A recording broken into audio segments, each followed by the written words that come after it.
Do you all remember Aeon Must Die? This is an indie game that was announced back in August of 2020 during a PlayStation State of Play, and you can see from the likes to dislikes ratio right down here that the trailer proved to be controversial, but not for the reasons you might think. But for those who don't know what this game is, here's kind of what it looks like. It's this really visually compelling beat-em-up type of game, and it looks super cool. The artist obviously put a whole lot of time and dedication into it. And the reason it got so many downvotes is because this particular trailer was not released with the approval of the original developers. The original version of the trailer was published on this other channel, Erky Poots, and the description of this video details exactly what happened behind the scenes and the conflict with the publisher that led to the developers of this game quitting the studio outright and just starting a new studio and working on a new IP, with the Aeon Must Die IP being alleged to essentially be stolen through nefarious means. So the description reads as follows: this trailer was created with abuse, manipulation, and theft. Find out the truth about the development of this game here, and this is a Dropbox link. People who have worked on every shot of this are no longer with the company holding IP rights. Some were not even paid for their work. This trailer has a pending conflict of IP. The real IP for the game was stolen from the creator via foul play. Final reaction of the publisher to this information remains to be seen.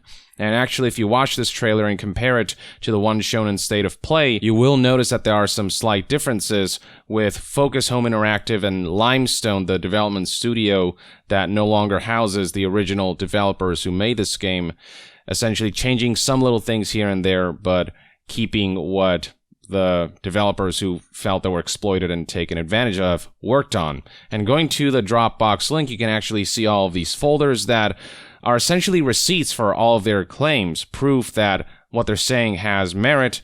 And Focus Home Interactive, on the other hand, they've been very vague about their statements and responses and have not shown any evidence to counteract what the original Aeon Must Die developers are claiming, which puts more credence on the developer's claims versus the publisher. This is a gamesindustry.biz article that summarizes all the information you can find in that Dropbox. Basically, the group claims that the team who actually made the game was forced to leave Limestone due to unbearable work conditions with endless crunch, harassment, abuse, corruption, and manipulation. The company and the entire IP was covertly taken from the founder and is infringing on the IP of the people who have worked on scenes from it without contract and were not paid at any point. And 2 months prior to the release of the stolen trailer during State of Play in June, the group says 12 current and former Limestone Games employees wrote a confidential letter to Focus Home Interactive requesting support, and 8, reportedly including the studio's co-founder, handed in their resignation.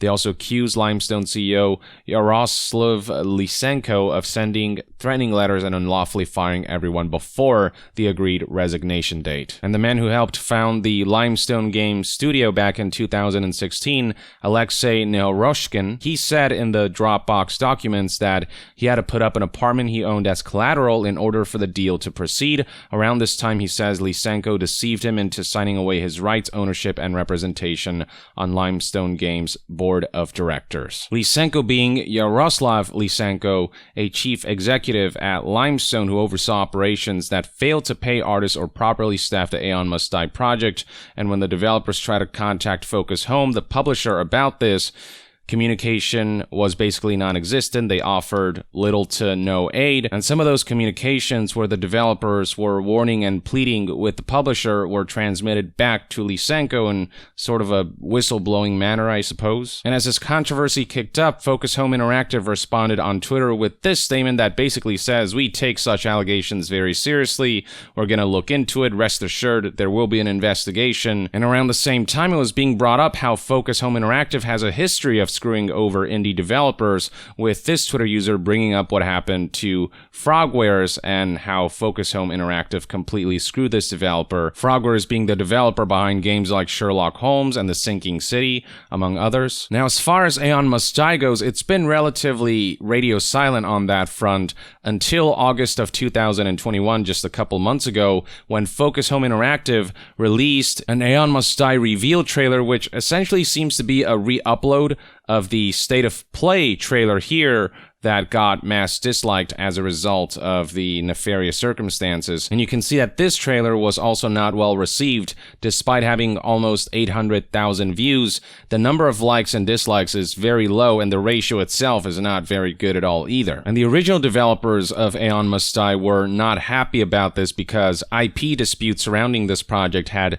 yet to be resolved, and yet Focus Home Interactive is uploading this trailer like they own Aeon Must Die, when that's not true at all. And so Arsen Shakbabian, an animator who helped make the controversial Aeon Must Die trailer that first premiered during last year's PlayStation State of Play broadcast, decided to issue a copyright strike against the video, and for a bit it actually did get taken down, with a screenshot here showing that the video was unavailable, though looking at the trailer now today you can see that it's back up. Focus Home Interactive probably disputed the copyright strike, and because the original developers currently can't afford to go too hard on legal proceedings due to the financial costs involved, they decided to let it slide, and the trailer is ultimately back up. But the animator for the original Aeon Must Die trailer did speak out to Eurogamer by stating this: "I was very angry. They had the audacity or lack of brains to upload the same trailer to YouTube without any changes and new fragments, as well as delete comments from any people who write the truth about them,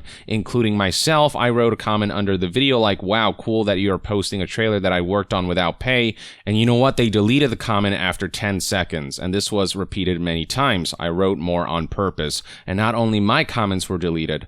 Oh yeah, marketing geniuses. They got 700,000 views while the video had 550 likes and 350 dislikes. Just idiots." So yeah, notice the pattern here. The original developers have all of the receipts, all of the proof, and are being very open about what went on behind the scenes. Focus Home, on the other hand, they're trying to censor comments, speaking out about this. They have not been specific about clarifications, or any counter arguments are non-existent against the proof that the original developers are showing, which indicates a potential verifiable culpability on the part of Focus Home Interactive and nefarious elements that seeped into the original development studio Limestone Games. That same day, Mishura Games, which is the new studio founded by the original developers of Aeon Must Die after they quit Limestone, posted the following in regards to Focus Home uploading the trailer for an IP whose ownership is currently being disputed and that the publisher handled very shadily. Here's what Mishura Games said: "We, the former developers of Aeon Must Die, are confused and baffled by the announcement of Aeon Must Die. No legal matters pertaining to the situation were solved, and even more arose in the aftermath." And then scrolling further down, the thread continues with: "The IP issues are not solved, the trademark for the product does not exist, no publisher investigation was conducted, work for the trailer remains unpaid, most of the animations in the game remain unpaid. Multiple legal attempts at real compromise have yielded nothing for the last year. We're open to comment and DM to trusted media outlets." And then after that, it all went radio silent yet again for a couple months before October 12th, 2021, when the official Aeon Must Die Twitter page, which no doubt is now being handled by Focus Home, posted the following image that has a statement in regards to the whole situation. And this statement can also be found in the comments section of the August 2021 trailer of Aeon Must Die. This was posted only 3 weeks ago, and here is what Focus Home claims in this comment. "What are the roles of Limestone Games and Focus in the development of the project? Limestone and Focus are two independent companies. Focus has signed a publishing contract with the Limestone Development Studio." So it would seem as though Focus Home is trying to separate themselves from the Limestone controversy, but Focus is very much complacent in all of this. Did Limestone or Focus steal the Aeon Must Die IP? Limestone and Focus, two separate entities, co-own the IP ever since the signing of the partnership in early 2019. No party, legal, or natural person could appropriate, steal, or exploit the IP by its own will. In addition, all Limestone employees, Focus employees, as well as their service providers have duly transferred all necessary rights, such as every asset created for the game belong to the owners of the IP, a very common case in the industry. So this is all stuff that Focus Home is claiming, but the original developers are full on saying that the IP rights dispute has not actually been resolved, and the original developers are the only ones who seem to be able to provide evidence of the contracts that were signed and all that, whereas Focus Home can't seem to be able to provide any evidence showing that IP ownership has fully been transferred over, that they have the legal means to claim full ownership. Next up, have Limestone employees been pushed to crunch? The game was originally due for release early 2020. Under no circumstances would Focus push for crunch. Limestone and Focus indeed decided to extend development time to give teams the time and means to release a quality game in good conditions for the employees. The release date is now scheduled for 2021. In addition, Focus has granted an additional budget to ensure the proper development of the project. It's worth noting that just because a game is delayed, that doesn't mean that ends crunch. That could potentially mean prolonged crunch depending on the state of the game's development. But yeah, Focus Home is claiming under no circumstances would Focus push for crunch. The original developers all unanimously say they were definitely pushed to crunch with unreasonable deadlines. Next up, has Focus imposed its vision of the game to the detriment of that of the studio's creative teams? The response reads, imposing vision on creative teams is not part of Focus's DNA and is not how it works. While our teams have more than 20 years of experience in production follow-up, we at Focus do not replace the creative teams. We have an advisory and support role and share our knowledge to put creatives and developers in the best conditions to provide the most qualitative experience for players. Well, this is all clearly bullshit. I mean, the original development team for Aeon Must Die literally was replaced because the original team got so fed up with how the publisher was so ineffective and how aspects of Limestone leadership screwed them over. And since the original developers weren't there to finish the game, it goes without saying that the vision of the game has been compromised, that this whole situation has been to the vision of the game's detriment. Last but not least, what actions has Focus implemented? Focus implemented a social audit clause of the Limestone contract upon receipt of the employee's resignation letter on June of 2020. Focus carried out, with the assistance of two law firms,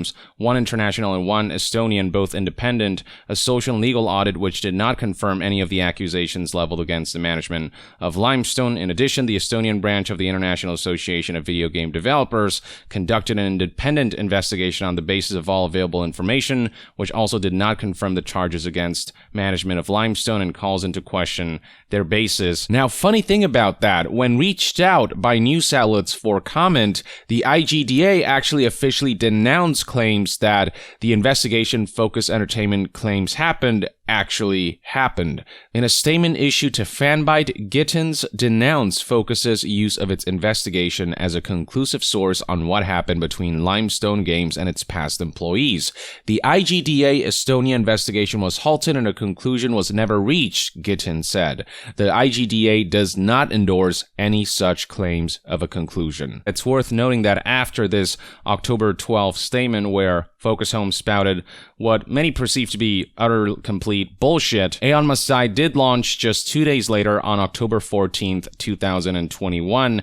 And it's a really tragic game release because it seemed to have a lot of potential. What was shown during State of Play, the trailer, and the vision surrounding it looked really cool, but ultimately it wasn't the original developers who finished the game, and with all of the baggage surrounding it, it's impossible to support this title. And at launch, the game's got a mixed review, with a lot of people noting that there are many flaws to this game that seems to be a result of the original team not being the ones who finished it. And I mean, anytime you have a situation where one team starts a project and then a separate team finishes it, that's just naturally going to be a detriment to the project, which is essentially two separate visions meshed together. Especially when we're looking at a project where that transition wasn't amicable and the original team just completely jumped ship and didn't even consult in the finishing of the final product. Now, one solace that the original developers can take from all this is that this game has not been selling well at all. Only a mere 28 reviews since the game's launch on October 14th, and heading over to Steam charts, you can see that the all-time peak for concurrent players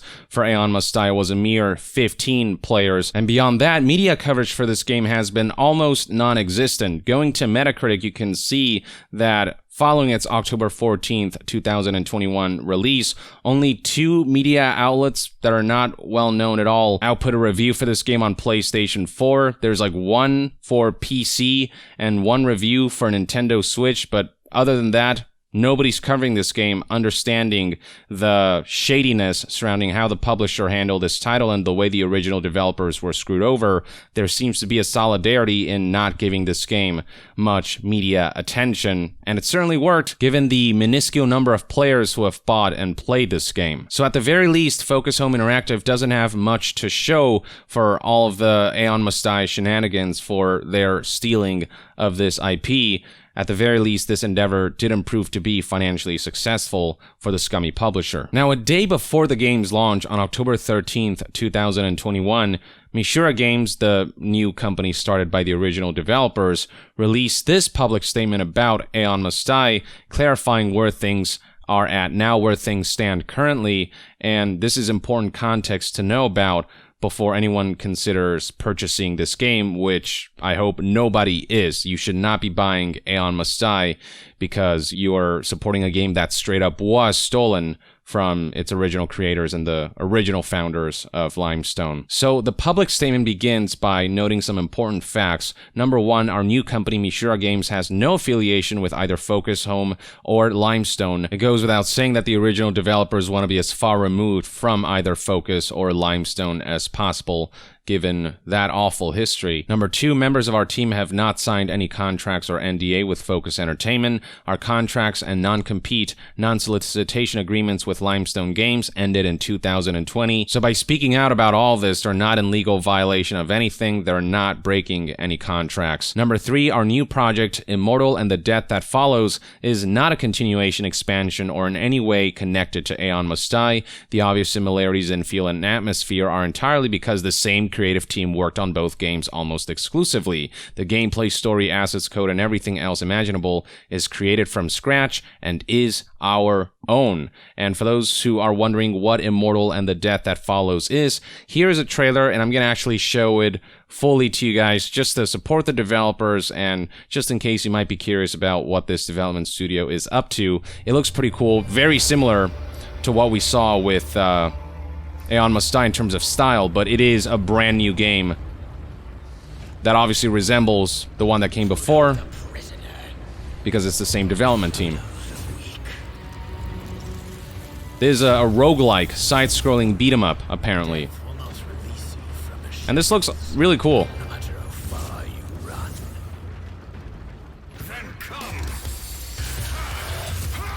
The animations, the art style, obviously how the game feels to play and how fun the gameplay loop is. That's all gonna be a matter of getting my hands on the game, but it's certainly showing a lot of potential. Love how visceral the combat and the animations look. Almost has a bit of a Mad World feel to it. I don't know if you remember that.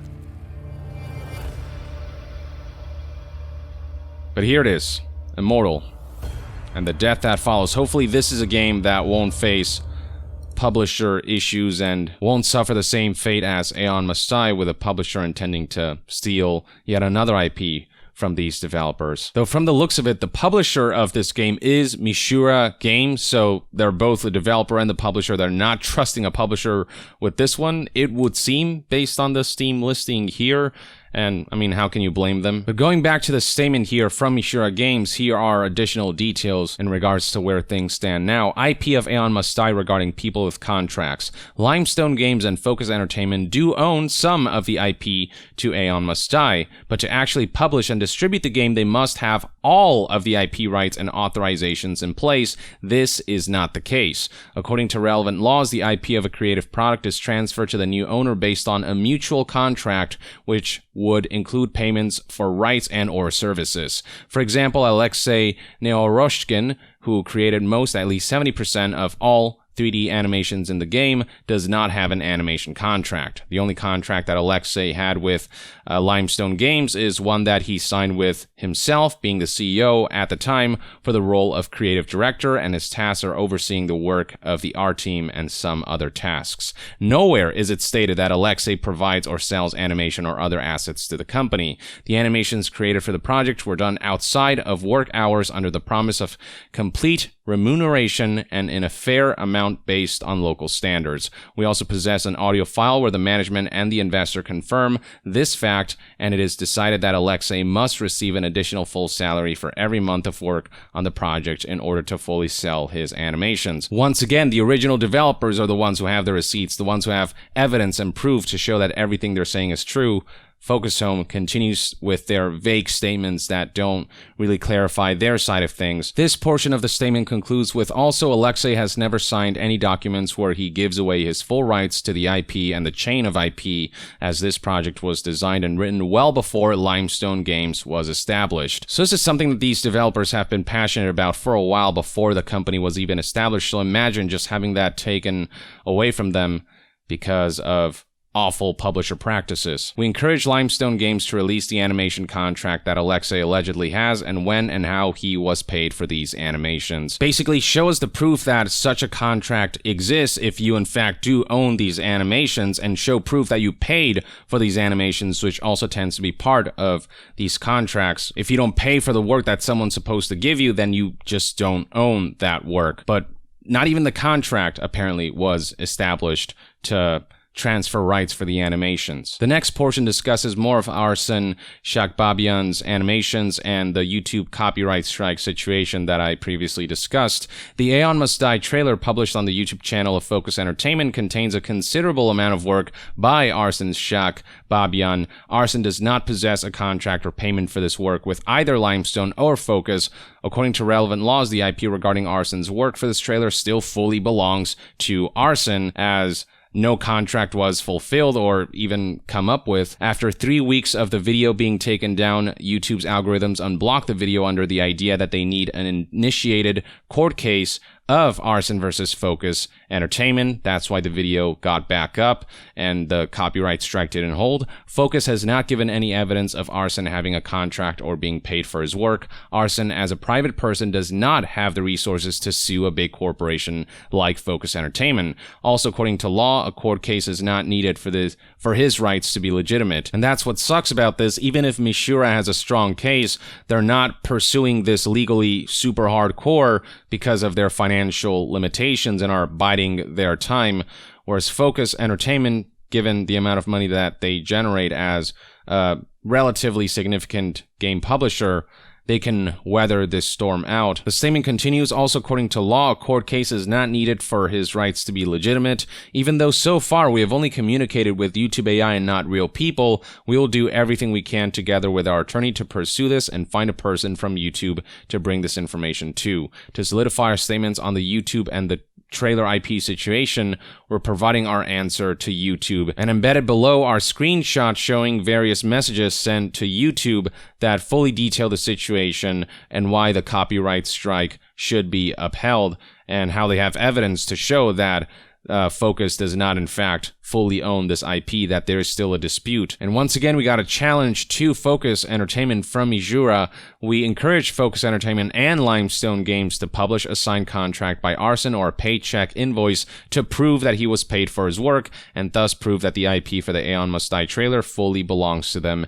We can assure you such information does not exist. And here's the thing, Focus has had ample opportunity after an entire year, or over a year, to show all this evidence, but they've been very apprehensive about that. It's already bad enough that game publishers and corporations in general have a history of being untrustworthy, but Focus Home and Limestone are straight up behaving in an untrustworthy way. Now, in this next section, it is detailed how, since the end of autumn of 2020, after the former developers have filed their claims to the local police, the management of Limestone Games have initiated a new wave of negotiations. Now, as far as those negotiations go, Mishura was willing to hand over IP rights, and even willing to publicly state that Limestone Games and Focus have finally paid their developers and all possible IP disputes are over, and essentially end things amicably as long as Focus and Limestone fulfilled certain aspects of what was originally agreed upon, like everyone being compensated fairly,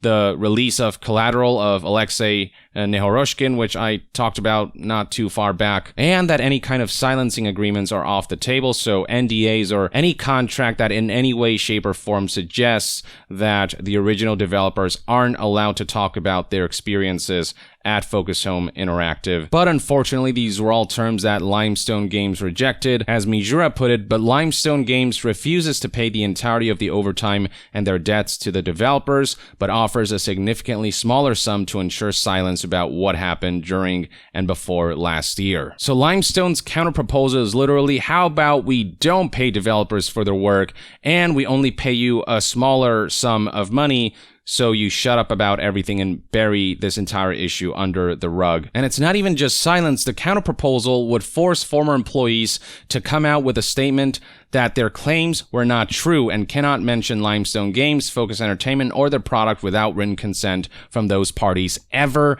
again. What kind of insulting fucking contract is this after all that happened? This is some one-sided shit. Meanwhile, Focus Entertainment would have the freedom to weave their narrative as it suits them. Publicly, they can say whatever they want about Mishura and the original Limestone developers, but the original developers wouldn't be allowed to say anything, not be able to defend themselves in any way, not be able to mention Limestone or Focus without their express permission. And Mishura makes the apt argument that given that the gaming industry is a landscape full of crunch and toxic atmosphere, unpaid hours, abuse, etc., to mandate that former developers should not be able to speak out about their experiences, I mean, that's just counterproductive to positive change within the industry. The next section covers the so-called investigations that Focus Entertainment claims they had conducted and how they're absolved based on those investigations. But Mishura asks, well, why haven't you published the results of those investigations? Why haven't our lawyers heard about it?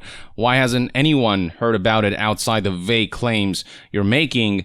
Which likely goes to suggest that the investigations really haven't yielded enough to really counter-argue against the evidence that Mishura Games and the original Limestone developers have. It almost sounds like a bluff, and Mishura seems to be calling them out on it. We highly encourage Focus Entertainment to publish the results of these investigations ASAP, as we do not believe for a moment they happened. And even if they did, an investigation of conflict that only investigates one side is not an independent investigation. Keep in mind that the IGDA Estonia investigation was halted and a conclusion was never reached, and the organization straight up denounced claims from Focus that the investigation yielded evidence that proved Focus's side of the story. Next up, Mishura talks about why they haven't sued Focus Entertainment and Limestone Games so far, and it's basically financial reasons. They have put all this money into kickstarting their new studio, they're working on a new game now, and all of their time and effort right now is going into that. According to the statement, they've already spent close to 60,000 euros on legal fees just protecting themselves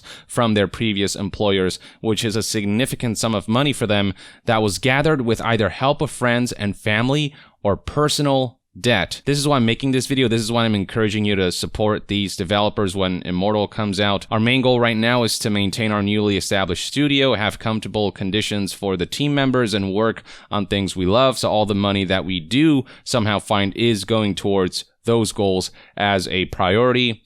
Whatever happens, we're confident in our position, proof and legal materials in court when that day comes, regardless of who initiates the proceedings. Now, they had previously contacted the local police, and they said that if their investigation yields a case against Limestone Games, then they will undoubtedly support those initiatives and put whatever they can forth to aid in the investigation and in the criminalization of Limestone Games and Focus's actions. Last but not least, the statement covers the release of Aeon Must Die and the collateral that Alexei Nehoroshkin, the original founder of Limestone Games, accrued. As I covered earlier in the video, his apartment was used as collateral to ensure the first financial support for the company.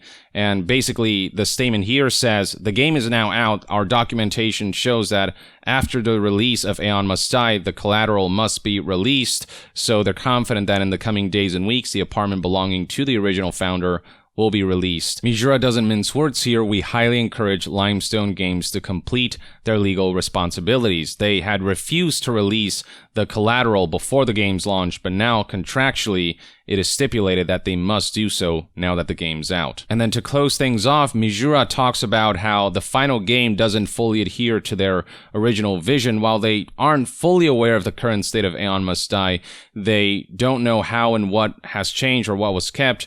They do know that the original story of the game was not about revenge, but about keeping your soul intact in the face of overwhelming seduction, of power and greed. The revenge was another metaphor for a pointless cycle, and the goal would be to overcome that urge.